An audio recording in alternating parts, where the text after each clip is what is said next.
buenas noches.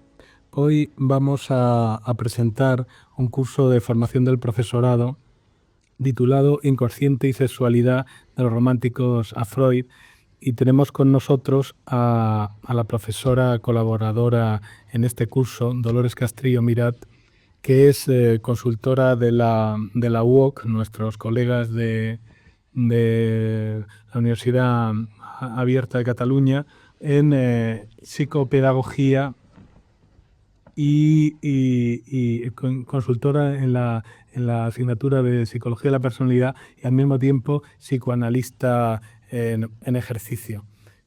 Bueno, el curso de formación del profesorado Inconsciente y sexualidad de los románticos a Freud lo planteamos como una introducción fundamental a Freud, y especialmente para destacar su originalidad respecto a un tipo de pensamiento en el cual a veces se le considera inserto, como es el romanticismo. Y destacamos dos elementos fundamentales que pueden ser quizás sus dos aportaciones fundamentales, ¿no?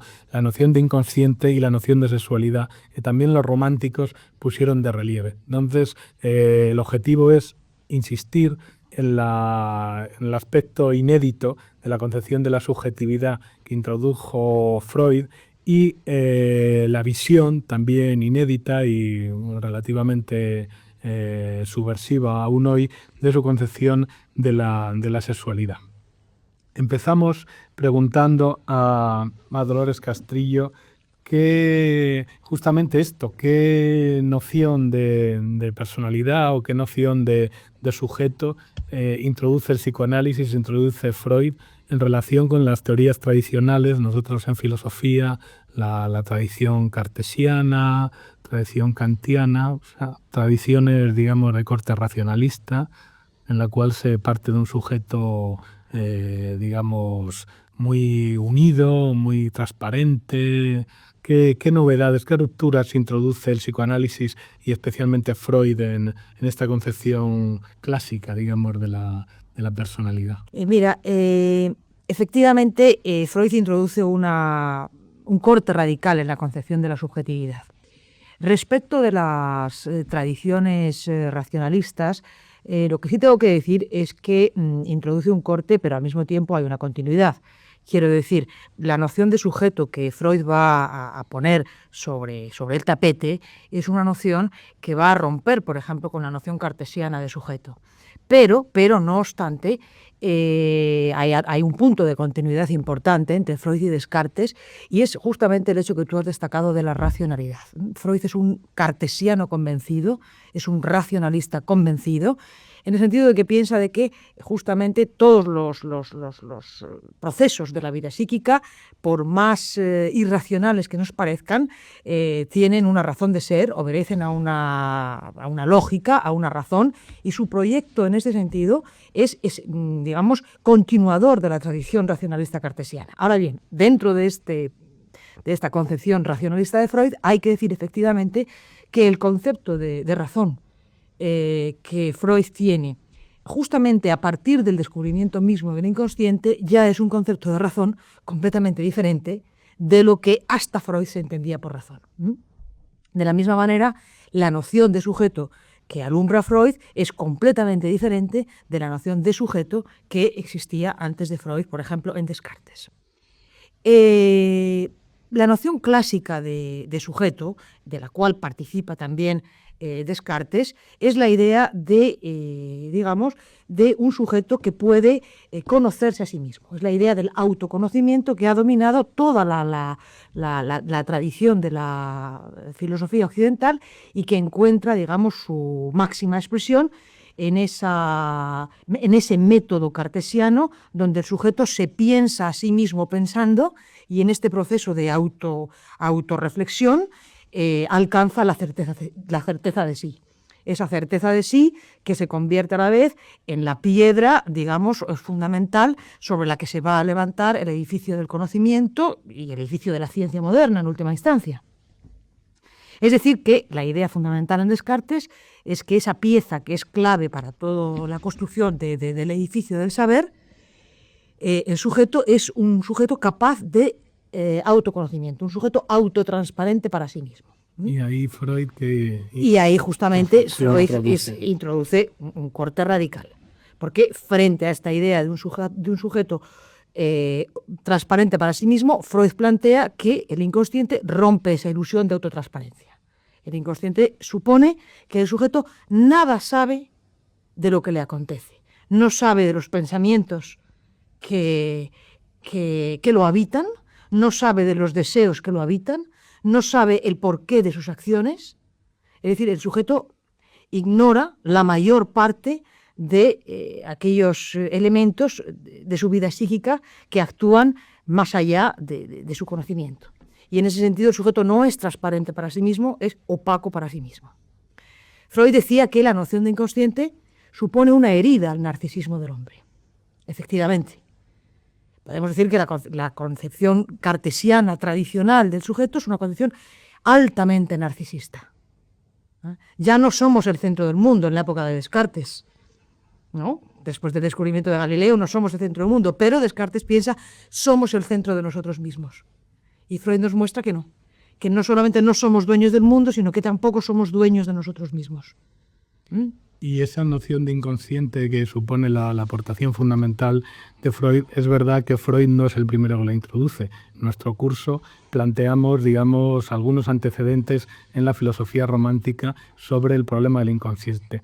Ahora bien, el inconsciente romántico está muy conectado con el sueño, muy conectado con una concepción naturalista, organicista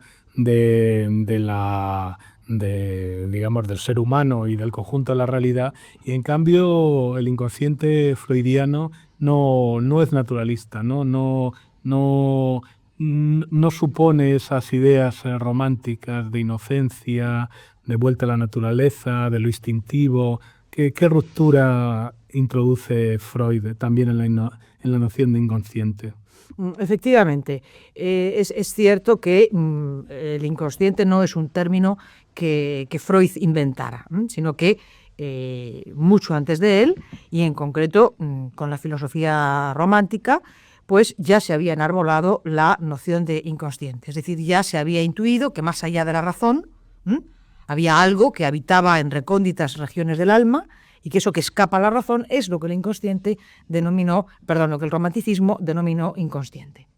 Ahora bien, el inconsciente freudiano, que sin lugar a dudas mantiene cierta ligazón con la tradición romántica, en el sentido en que Freud fue un lector asiduo de muchos autores del romanticismo, en concreto de Goethe, que era un autor absolutamente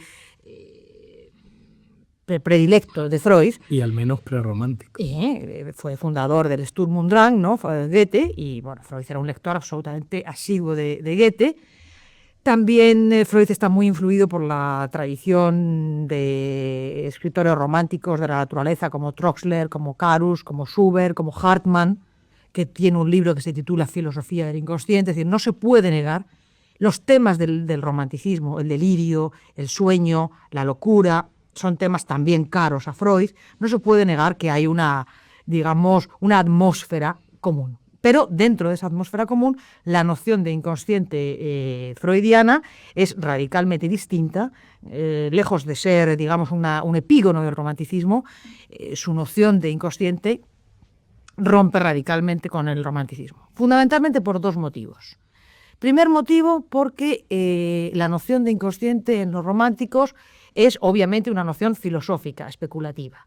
Y para Freud, la noción de inconsciente está descubierta a partir de la clínica, de su experiencia concreta con los pacientes, y tiene una finalidad no solamente especulativa, sino que Freud lo dotó de una utilidad en el tratamiento del sufrimiento de los padecimientos psíquicos. Es decir, tiene una operatividad.